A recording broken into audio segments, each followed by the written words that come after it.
meron akong isi-share sa inyo mga kapatid. Share ko lang. Nako. Yes. Hindi, mukhang kailangan mo. Magbabasa ka muna. Sisimulan ko dito. Nagkabahagyang tensyon sa pagitan ni Senator Risa Ontiveros at Senator Pia Cayetano sa naging special session kahapon ng Senado. Ilang beses nagkasagutan ang dalawa tungkol sa amendment sa Magna Carta para sa barangay health workers. Namagitan naman sa dalawang senadora si Senate President Sherwin Gatchalian at sinabi na linawin na lang muna ang mga nakasaad sa panukala. Samantala, binueltahan ni Senator Erwin Tulfo ang mga naging pahayag ng 18 bagmen tungkol sa usapin ng maleta kaugnay ng anomalya sa flood control projects. Sa naging panayam ng ating programa kay Tulfo o Senator Tulfo kagabi, buwang na lang daw ang maniniwala sa kanila dahil kung sino-sino na lang daw ang tinuturo ng mga ito. At giit pa niya, maganda daw sana kung may dokumento o resibo sila na susuporta sa mga akusasyon nila. Handa naman daw siyang imbitahin ang mga ito basta't makapag-produce sila ng sapat na ebidensya. Pero, babala niya, hindi siya magdadalawang isip na i-contempt ang mga ito kung gagawa lang ng kwento at magbabato lang ng akusasyon. Pero eto nga, yung i-share ko lang kasi kahapon talaga, minonitor ko yung buong araw na special session dyan sa Senate. And ultimo yung mga ambush interviews. Tinignan ko talaga siya. Napansin nyo ba? Alin? Pagpasok pala, kasi morning, ando na yung ibang mga senators, yung mga nasa block ni Sa Senate mayorya. President Sherwin Oo. Gatchalian. Pagdating nung hapon, nung pa-regular session na, dumating na itong si Senador Pia Cayetano. Pero napansin Kumbaga, they niyo didn't ba? participate dun sa reorganization, di ba? Yes. Dumating lang siya for the actual session. For the actual session. Pero napansin nyo, pagdating niya, parang moody na si ate. Bad trip na siya, simula Wala pa lang. na sa mood si Senator Pia. Kasi, di ba kahapon napakita rin natin, merong ambush interview. She was asked na parang susuportahan mo na ba ang bagong Senate presidency, ang bagong leadership. Di ba matatandaan nyo? Sabi niyang gano'n na parang common sense. Common sense. 13 na yung boto o parang nawala na sa mood ang senadora. Abay, mukhang nabit-bit to doon mismo sa plenaryo nung sinusubukan na nilang talakayin yung aamyendahan nila na Parang may emosyon na kasama eh. ang doon sa taas interpellation kasi. Ang taas ng emosyon dun sa interpellation. Pero mabuti pa balikan natin yung bahaging yon na nangyari kahapon sa Senate plenary. Thank you to the Majority Floor Leader who was gracious enough to allow us to still propose our amendments. You're welcome, Mr. President. I made of record earlier I that there thank were... the Majority Floor Leader, not Her Honor, because Her Honor closed the period of amendments despite our name being there. Well, Mr. President, just to reiterate, in this morning's session of the special session, I made of record that there were no more committee amendments and no other colleagues had submitted proposed individual amendments. And I said repeatedly, more than once, that if the body allows, that I would respectfully move to close the period of amendments. Init. Oo, init ulo. At di ba kalat na nga sa social media yung clips, yung mga quotes ng Oo. interpellation nilang dalawa. Parang yan ang pinag-uusapan ngayon eh. Oo, Actually. totoo yan.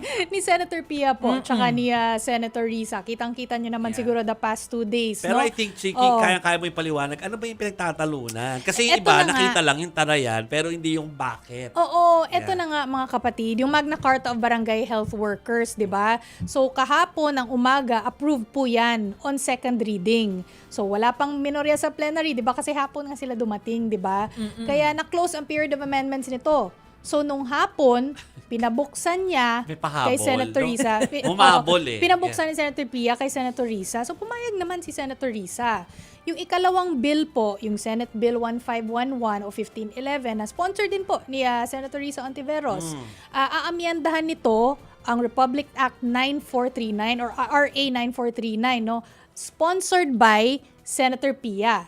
Okay, so yung bill ni Senator Risa, aamyendahan yung bill na sponsor, or Republic Act na sponsored by Senator Pia. Noon, yung noon. May ano, connection existing. Yung nauna. sila. Oo. Ito yung pagbabawal sa mga ospital na i-detain o wag i-release o wag palabasin ang mga pasyente Maraming affected sa Oo. ganyan Correct, talaga. correct. na hindi makabayad. Di ba? Maraming affected niyan. Oo naman. Oo. Ang lakas kaya makapulubi ng ospital. Totoo. Alam, ito ba yung sinabi ni Pia Senator na Pia, disaster bill daw? oo. Oo. Sabi ni Senator Disaster, Pia, parang ganun. disaster bill ito. Kung bakit, pakinggan natin. Hindi. Sige, ikwento Meron na lang ba? natin, Chiki. Oo. Kasi parang sinasabi niya na parang baka naman mawalan din ng karapatan yung mga ospital na para talagang ma-assure na sila makakasingil. Oo. So parang yun lang naman ang concern niya, which is tama. So kung tutuusin po, sabihin na natin na minus all the yung parang histrionics tawag. Ano ba sa Tagalog yun? Basta And- after all yung parang mukhang tarayan, Oo. yung ganung mga exchange of sarcasm. Talaga namang meron sila mga ginampanan na role dyan na dapat lang ginagawa ng mga mambabatas. Oo. No, talagang dapat yun eh. Siyempre, sa Busisiin. social media, kampi-kampihan na yan, Chiki, na kung sino yung tama, kung sino yung mali. Tapos, lalo na, pinaka-worst yan, yung parang nagde-declare ng champion. Sino ba yung nanalo sa kanilang dalawa or natalo sa kanila, no? Pero to be fair, dito kay Senator Risa, she followed all the procedures. Nasabi nga ni Chiki yun kanina na parang kinlose kasi wala naman nga nagke-question. Tapos, binuksan nung may nag-request. Correct. Oo. Diba? Tapos, to be fair din naman po kay Senator Pia, no? Sabi ko nga, di ba, Masena, dapat lang naman akong senador ka or lawmaker ka, bubusisiin mo yung bawat Dapat. panukalang batas. Oo. Trabaho nila yun. Oo. Eh. No? Oo. Pag minsan, talagang nadadala ng damdamin, hindi na naman si Senator Pia yung ganyan na meron talagang parang mataas na damdamin pagdating sa pagbusisi ng mga panukalang Important batas. talaga na busisiin kasi you want it to be closest to ideal. Kung hindi man ideal, kung hindi man perfecto, close doon. Yeah. Pero i-accept natin yung fact na siyempre nagkakulayan dahil alam natin may gulong ngayon sa Senado. Correct. No, may faction, sino yung magkakampi, sino yung hindi magkakampi. So, tsaka yung tono doon ng pagsasalita. Medyo pinuna yun eh. No? Na parang naubusan ng hindi. Yun talaga Sarcastic. yun eh. Oo, may Oo. sarcasm. So niya. we kahit yun nga po, no, naintindihan natin na nangyari yun at marami na offend doon. Pero yun nga, ang sinasabi nila, Chiki, ay minsan, hindi lang ako makapag-isip ngayon kung sino-sino, pero meron pang mas passionate na ganyan eh. In the past, na talagang yung mga naluluha habang pinaglalaban yung medyo mukhang walang pag-asang panukalang batas. Yung RH bill na lang eh, kung paano pinaglaban ng mga batas natin, di ba? So, ganun po talaga, naiintindihan po natin yan. Okay, so, ang hindi po maganda rito, yung nababrand ito bilang away babae. Agree naman siguro kayo dyan. Oo naman. Kasi I think this is about lawmaking Exactly. instead of yung tarayan ng mga gender. babae. Oo. 'Di ba? So hindi po 'yan So nagka-agree din naman in the past sa mga lalaki. May mga muntik nga mga suntukan, 'di ba? Naalala ko tuloy si Senator Robin at si Senator Kiko. Correct. Pero Yung nakipagkamay sa end, si Yes. Senator Kiko, tapos ayaw makipagkamay ni Yes. Senator Robin Hood. so yung mga iringan is not really about gender. Kaya hindi Yes. pwede sabing away babae or away lalaki, away ng siga or away ng mga lawyer and non-lawyers. Hindi dapat Right, gano'n. Kundi right. it's all part of the whole process. Ano po? So, habang ni-research ko to, nagkaroon na ba ng mga taray-tarayan dati? So, lumabas dun sa ating pag-research kanina. Buti lang pinaalala to ni Jan. Jan ang kanyang pangalan sa Twitter or sa X. Pinaalala niya, tapos pina-research ko na kanina at na-research ko na rin. Nakita ko na totoong nangyari lahat ito. Ang tarayan before. May nangyari ng tarayan before, pero ito ay dahil may issue ng World Bank dati. 2009 po itong kikwento ko sa inyo.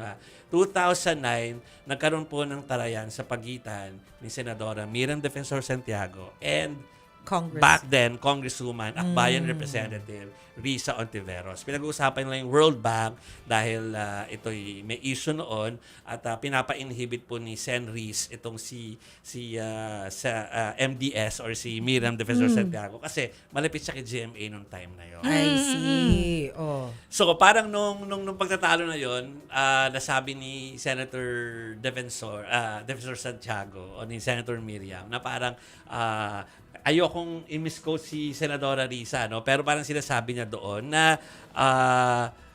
Risa should read her book on menopause kesa pakialaman niya ang mga senador. Medyo matara yung pagkasabi. Oo, kung oo, tutuusin. oo. Pero lumipas din po yan, mga kapatid, dahil madaming nasabi si MSD na pinupuri na rin naman niya si Senator Risa at inendorso pa nga niya ito noong 2013 matapos silang magsama-sama doon sa pag-push ng RH bill nga. Yun. Oo. Pinoy time. Pinoy time. Endorsed para Oo. maging senadora. So, kumbaga, napalipas sila. Kumbaga, nangyayari yung tarayan dahil sila yung nagdi-discuss ng batas. Parte nga ng proseso. Part naman yan. Oo. Pero, process. sa labas, nagkakaintindihan sila na alam nila yung kakayahan ng bawat isa. No? Oo. In fact, nung namatay nga po ito, interesting na storya to at documented ito doon sa mismong Facebook page ni Senator Risa. Nung namatay si Senator Miriam, naglabas ng, hindi sila na nag-speak naglabas ng mga eulogy, mga senador. Oo. Kumbaga, yung kanilang mga alaala doon sa namayapang senadora hapon. No? At kinikwento niya na yung huling encounter ni Senator Pia kay Senator Miriam ay sa isang botika. At doon sa botika na yon, nandoon si Senator Miriam kasi bumili siya para sa sakit yata ng ulo yung gamot. Basta bumibili ng gamot. Oo. Si Senator Risa may hawak siya. Ang binibili niya doon, ito usaping babae na naman. Okay. Pero bumili siya ng Sanitary pads ba? pad. Oh, Okay. So, bumibili siya noon. Tapos parang in-offer daw ni Senator Miriam na sana nga magbabayad doon. Which is like, kinukuha ni Senator Risa as an acknowledgement. Yun na, parang pagbawi dun sa joke or yung taray dati na tungkol sa menopause. Kasi alam niya na, hindi naman pala nagme-menopause pa si bumibili pa nga na Sanitary napkin. I see. So yeah. So again, hindi ko alam kung pwede natin ipakita. Pero yan ay sinare naman po ni Senator Risa sa kanyang eulogy. Ay yung picture po niya with Senator Miriam. Defensor Santiago. And take note kung sino po yung kasama nilang dalawa. Patingin! Sino Nasaan kasama na? nilang dalawa? Ang picture na. Yan! Yan naman pala. Kasama Ang nila ang isa galing, pang ano?